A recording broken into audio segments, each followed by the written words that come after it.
Et à la une de l'actualité, le rectorat lève la suspension contre l'enseignant du collège Villon de Mulhouse. Ce professeur d'art plastique avait été suspendu après avoir montré des caricatures du prophète Mahomet à ses élèves. Une décision qui avait fait polémique et soulevé l'indignation du personnel éducatif. Une première manifestation avait rassemblé plusieurs centaines de personnes mardi devant la sous-préfecture de Mulhouse. D'autres grèves et rassemblements étaient prévus demain. Des actions finalement annulées suite à la décision du rectorat de lever la procédure disciplinaire à l'encontre du professeur. Il a été blanchi par l'enquête administrative. Les professions réglementées sont toujours en colère. Elles interpellent le ministre de l'économie, Emmanuel Macron, et fustigent son projet de loi. Un projet de loi qui sera examiné le 26 janvier prochain à l'Assemblée nationale. Pharmaciens, avocats ou encore huissiers, tous continuent de protester contre cette réforme. À Colmar, les notaires se sont mobilisés aujourd'hui. Mise en péril de l'accès au droit, fin du conseil gratuit pour tous, déséquilibrage du maillage territorial, autant de motifs de mécontentement de la profession. Les notaires reprochent au ministère de vouloir casser un modèle qui fonctionne pourtant correctement. Ils lancent une campagne de communication pour se faire entendre avant une manifestation prévue le 12 février. Réaction de la présidente de la Chambre des notaires du Haut-Rhin au micro d'Émilie Jaffrat. On va casser le maillage territorial, on va casser l'égalité pour ce qui concerne en tout cas les professions juridiques, l'égalité et l'égal accès aux justiciables, puisque à terme, nécessairement, et si cette loi devait passer, il y aurait des regroupements qui consisteraient à se regrouper dans les grandes agglomérations. Et on briserait donc le maillage territorial et le libre accès aux droits, ainsi que le conseil gratuit. On s'est posé la question à bien des moments dans notre histoire de savoir s'il fallait déréglementer, mais ça n'a jamais été fait. Et aujourd'hui, tout d'un coup, il faudrait le faire. Pourquoi ?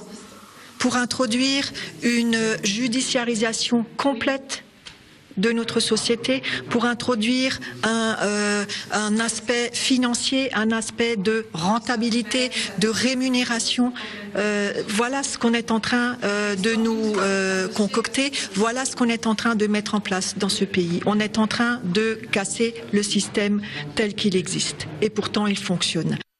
L'ARS, l'Agence régionale de santé, attire l'attention des Alsaciens sur la qualité de l'air à l'intérieur. Une préoccupation majeure, vous allez le voir, de santé publique puisqu'elle concerne l'ensemble de la population. Et en hiver, les mauvais réflexes prennent le dessus. En raison du froid, de nombreuses personnes n'ouvrent pas leurs fenêtres. Résultat, l'air ne se renouvelle pas. En dehors du monoxyde de carbone, d'autres polluants plus discrets doivent être surveillés. Ils peuvent se cacher dans les meubles, le parquet, la décoration ou encore les produits ménagers. Une mauvaise qualité de l'air intérieur peut être responsable de nombreuses allergies, d'asthme et de problèmes respiratoires. Explication de Valérie Bonneval, ingénieure d'études sanitaires à l'Agence régionale de santé. Les polluants qui se développent de plus en plus, ce sont les composés organiques volatiles. En fait, ce sont des composés chimiques qui peuvent s'évaporer à température ambiante dans le logement, et particulièrement le formaldéhyde, qui est un composant qu'on utilise beaucoup dans les meubles, notamment dans les parquets, c'est utilisé dans l'école, et il a des effets néfastes sur la respiration, irritation des voies respiratoires, et de façon chronique, il a un pouvoir cancérigène reconnu. Il y a deux choses à faire, c'est éviter la pollution à la source, donc éviter de multiplier les sources de pollution. Donc ça peut être faire attention à ce qu'on utilise comme matériaux de décoration, comme tissus, comme produits de nettoyage. Il y a maintenant des labels qui existent sur de plus en plus de produits, que ce soit les peintures, les produits de nettoyage. Donc on essaie de prendre ceux qui comportent le moins possible de composés organiques volatiles. On évite aussi tout ce qui est désodorisant. Souvent, quand on cuisine ou qu'on a une activité particulière, il y a des mauvaises odeurs derrière. La meilleure solution, c'est de renouveler l'air, c'est d'ouvrir en grand et pas forcément de masquer, parce que tous les produits désodorisants, ils ont une fonction de masquage, même si la publicité, c'est de dire autre chose.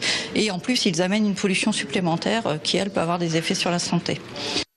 Une nouvelle citerne qui collecte le lait bio vient d'être installée dans le sud du Haut-Rhin. C'est un groupement de producteurs qui est à l'origine de cette initiative. Un collecteur qui permettra le développement de l'agriculture biologique, mais aussi la protection des ressources en eau. 5 producteurs régionaux utilisent déjà ce système depuis début janvier, pour un total de 800 000 litres de lait.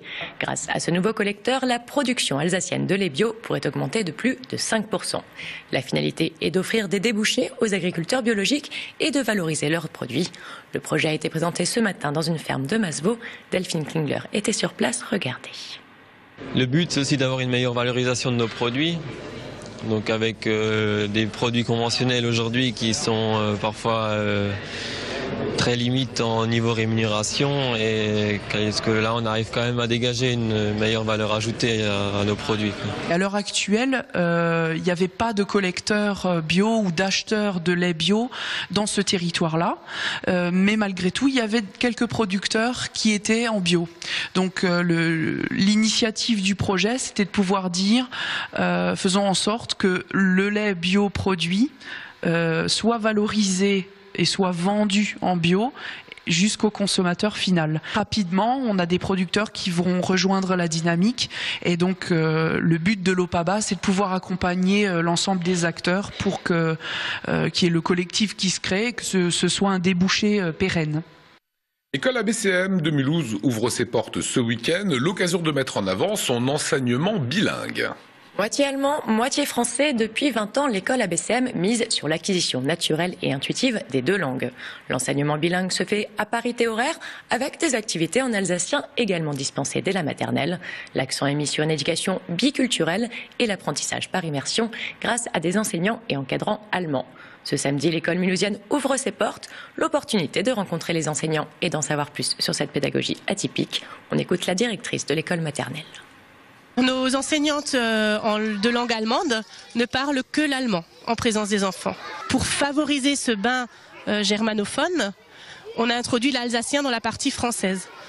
Donc effectivement, ils entendent également l'alsacien, qui est donc un dialecte avec des consonances germanophones, et ce qui leur permet également de ne pas maîtriser uniquement, de ne pas comprendre uniquement l'allemand standard, mais également les initier à tous les dialectes allemands, puisque quand on va en Allemagne, on n'entend pas que l'allemand langue standard, mais on entend les dialectes, et pour qu'ils comprennent également les dialectes, on a introduit l'alsacien.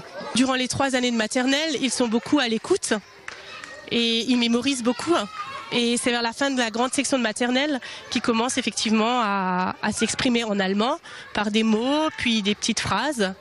Et par la suite, ils enrichissent leur vocabulaire. Et en sport, pour finir, encore une victoire de nos basketteurs de la SIG. Qui recevait les Tchèques de Nimbourg pour le compte de la 3e journée de la Coupe d'Europe hier soir au Rhenus-Sport. La SIG en blanc a mené tout au long du match, mais les Tchèques sont restés dans le coup jusque dans les dernières minutes. Les Alsaciens s'imposent finalement 87-80, grâce notamment aux 30 points marqués par Antoine Dio. Après 3 journées, les Strasbourgeois ont désormais 2 victoires pour une défaite et restent dans la course à la qualification. Prochain rendez-vous pour les joueurs de Vincent Collet, la réception du Havre samedi en championnat, avant le match retour en République tchèque mercredi prochain. Et vous avez bien choisi vos images, Mélodie. On va terminer avec l'image du jour. Que va-t-on gagner à intégrer la grande région? Regardez. Et voilà un mythe qui s'effondre. L'Alsace ne va pas payer pour les Lorrains et les Champenois. Le magazine Le Point a fait les comptes et au contraire, la dette de chaque Alsacien va baisser de 45 € après la fusion des régions. Ce sont les Champenois qui vont passer à la caisse avec 72 € de plus. Mais attention, il ne s'agit que de la dette. Et reçu. On passe à présent à la météo. Léa Marie. Embarquez pour une croisière dans la vallée du Rhin romantique. Profitez sans plus attendre de nos offres spéciales sur www.croisieurope.com ou dans votre agence de voyage habituelle.